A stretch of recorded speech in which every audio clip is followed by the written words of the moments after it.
আসসালামু আলাইকুম। এই মুহূর্তে যারা আওয়ামী লীগ করেন তাদের জন্য কিছুটা হলেও আশার বাণী আসতে যাচ্ছে।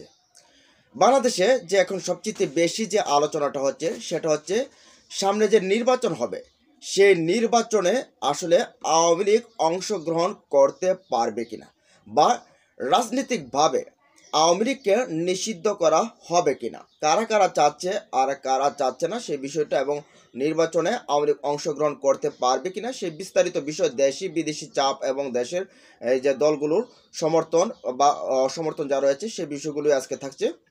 আমরা যদি প্রথমে দেখি যা এই টাইমের প্রতিবেদন, এই যে মার্কিন ম্যাগাজিন বা টাইমকে দেওয়া প্রতিবেদনে ডক্টর ইউনূস সাহেব যে কথাটা বলছেন সেখানে তিনি বলছেন যে দায়ী ব্যক্তিদের বিচার হওয়ার পরেই আওয়ামী লীগকে নির্বাচনে স্বাগত জানানো হবে।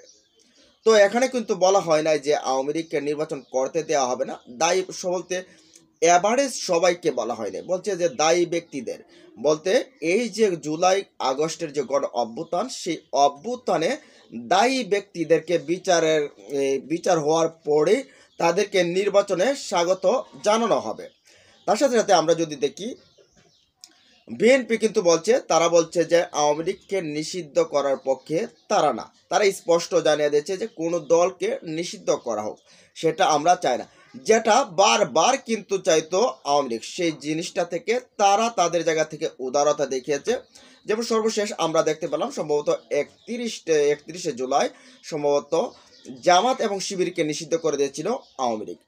তবে এখন যখন জামাতের কাছে প্রশ্ন আসছে যে আপনারা কি বলেন, তখন জামাতের পক্ষ থেকে বলা হয়েছে যে বাংলাদেশের কোনো রাজনৈতিক দলকে খারিজ করে দেওয়া হোক সেটার পক্ষে আমরা না।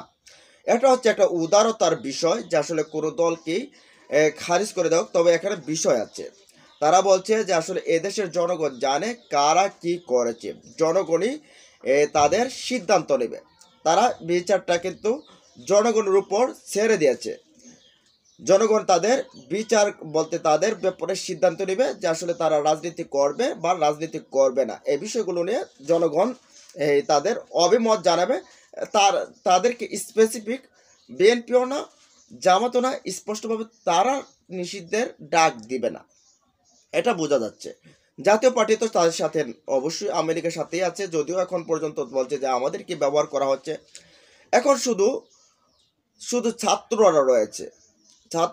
ছাত্রদের কথা হচ্ছে, যেমন আমরা সার্জিস আলমের একটা পোস্ট দেখেছি যে আওয়ামী লীগকে তাদেরকে বিচার না করা পর্যন্ত তাদেরকে রাজনীতি সুযোগ করতে দেয়া হবে না। এখন একদিকে ডক্টর মোহাম্মদ ইউনূসের ভাষ্য কিন্তু বিএনপি এবং জামাতের সাথে সাথে কাছাকাছি অবস্থান করছে। একদিকে জামাত, বিএনপি, ইউনূস জাতীয় পার্টি তারা একদিকে, আরেকদিকে ছাত্ররা যাচ্ছে।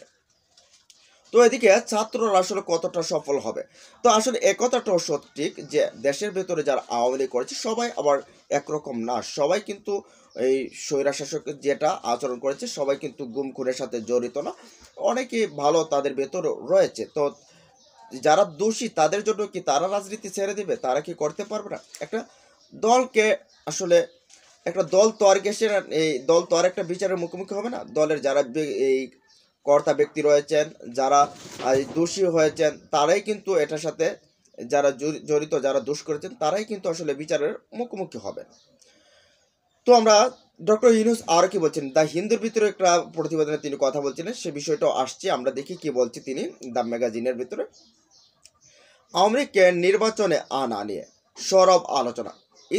এর মধ্যে অন্তর্বর্তীকালীন সরকারের প্রধান উপদেষ্টা ডক্টর মোহাম্মদ ইউনূস দ্য হিন্দুকে দেয়া এক সাক্ষাৎকারে জানিয়েছেন বিএনপি আগামী নির্বাচনে সবাইকে চায়, বলতে কোনো দলকে বাদ দেওয়া হোক সেটা বিএনপি চায় না, স্পষ্টভাবে তিনি বলে দিয়েছিলেন সেখানে।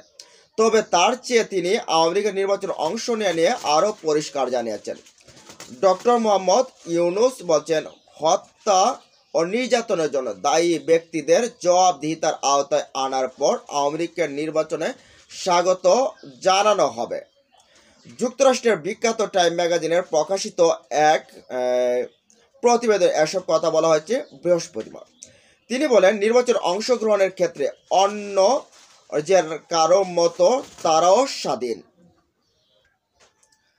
আমরা তাদেরকে রাজনৈতিক ক্ষেত্রে মোকাবেলা করব। উল্লেখ্য, ছাত্র জনতার গণ অভ্যুত্থানের পর যে শেখ হাসিনা পালিয়ে যায়, তারপর কিন্তু বিচারের জন্য আন্তর্জাতিক ট্রাইব্যুনাল গঠন করা হয়েছে, বা আরও কিছু যা যা লাগে সব কিছু অন্তর্বর্তী সরকার ম্যানেজ করার চেষ্টা করছে। এখন কথা হচ্ছে যে তাহলে কি আওয়ামী লীগ রাজনীতিতে সুযোগ পাবে? একজাক্টলি সুযোগ পাবে, যেহেতু বাংলাদেশের কোনো পলিটিক্যাল পার্টি যেহেতু চাচ্ছে না যে তাদেরকে নিষিদ্ধ করা হোক, অন্তর্বর্তী সরকারও চাচ্ছে না যে নিষিদ্ধ করা হোক তাদেরকে। কারণ একটা দলকে নিষিদ্ধ করতে গেলে অনেক কিছু বিষয় কিন্তু থাকে। বিষয়গুলো দেশের ভেতর অভ্যন্তরীণ বিষয় থাকে, দেশের বাইরে আন্তর্জাতিক বিষয়গুলো থাকে। যেমন আওয়ামী লীগ যে 16 বছর এই তারা 15 বছর শাসন করেছে, সেই সময় সুবাদে বিদেশি অনেক তাদের বন্ধু রয়েছে।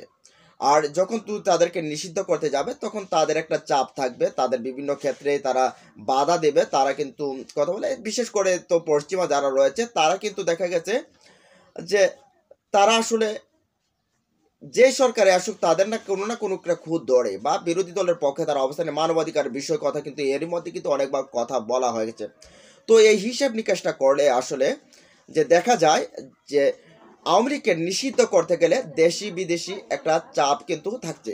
যেমন আসিফ মাহমুদ, যে এই ওই ক্রিয়া উপদেষ্টা রয়েছেন, তিনি কিন্তু বলেই ফেলছেন একটা পর্যায়ে যে আওয়ামী লীগকে নিষিদ্ধ করার ক্ষেত্রে বিভিন্ন দূতাবাস থেকে আমাদের উপর চাপ প্রয়োগ করা হচ্ছে, আমাদেরকে বলা হচ্ছে যাতে করে আওয়ামী লীগকে নিষিদ্ধ না করা হয়। তো এই দৃষ্টিকোণ থেকে দেখলে, এই বিষয়গুলো দেখলে যে আসলে আওয়ামী লীগকে নিষিদ্ধ করা হচ্ছে না, তবে তারা নির্বাচনের জন্য তারা লড়তে পারবে, শুধুমাত্র যারা দোষী ব্যক্তি রয়েছে তাদেরকে বিচারের মুখোমুখি হওয়ার পরই। যেহেতু সংস্কার কাজ চলছে, একটা লেন্দি প্রসেস, আর এর ভেতরে বিচার প্রসেসটা হওয়ার পরে কিন্তু তারা নির্বাচনের জন্য যেতে পারে। তো এই মুহূর্তে যারা আওয়ামী লীগের জন্য আসলে কোনো ধরনের আশার আলো খুঁজে পাচ্ছে না যে আওয়ামী লীগ দলটা আসলে কি হবে, তারা কি বেনিশ হয়ে যাবে, আর তারা কি রাজনীতি করতে পারবে না, তাহলে কি তারা রাজনীতি ফিরতে পারবে না, তারা কি নির্বাচন করতে পারবে না, তারা কি ভোট দিতে পারবে না, তাহলে এই যে অবস্থাটা, তো আস্তে আস্তে বোঝা যাচ্ছে যে প্রেক্ষাপট আস্তে আস্তে কিছুটা চেঞ্জ হতে যাচ্ছে, যে আওয়ামী লীগ নির্বাচন করবে, সেখান থেকে মানুষ বিবেচনা করবে তাদেরকে আসলে কোন অবস্থাতেই রাখতে চায়, সেগুলো দেখতে চায় এদেশের যে পলিটিক্যাল পার্টিগুলো রয়েছে তারা। তবে এর আগে তাদেরকে বিচার করা হবে, এটা তাদের বিচারের মুখোমুখি করা হবে গণ অভ্যুত্থানে জড়িত যারা, এমনকি এই অন্তর্বর্তী সরকারের এই যে সম্ভবত উপদেষ্টা রয়েছেন মাহফুজ আলম, তিনি বলছেন যে শুধু এই জুলাই আগস্টের যে অভ্যুত্থান সেটার এই বিচার হবে না, বিগত 15-16 বছরে যত উপকর্ম রয়েছে সেই বিষয়গুলো নিয়েও পুঙ্খানুপুঙ্খভাবে তদন্ত করে বিচারের আওতায় আনা হবে। যাই হোক, এই ছিল সর্বশেষ বিষয়গুলো আপনাদের সামনে। তো আওয়ামী লীগের জন্য কিছুটা হলে আশার আলো আপনারা দেখতে পাচ্ছেন, তবে বিচারের পরে এটা এই বিষয়গুলো আপনাদের মতামত জানিয়ে দিন কমেন্ট বক্সে। ভালো থাকুন, সুস্থ থাকুন, দেখা হবে ইনশাল্লাহ পরবর্তী ভিডিওতে। আল্লাহ হাফেজ।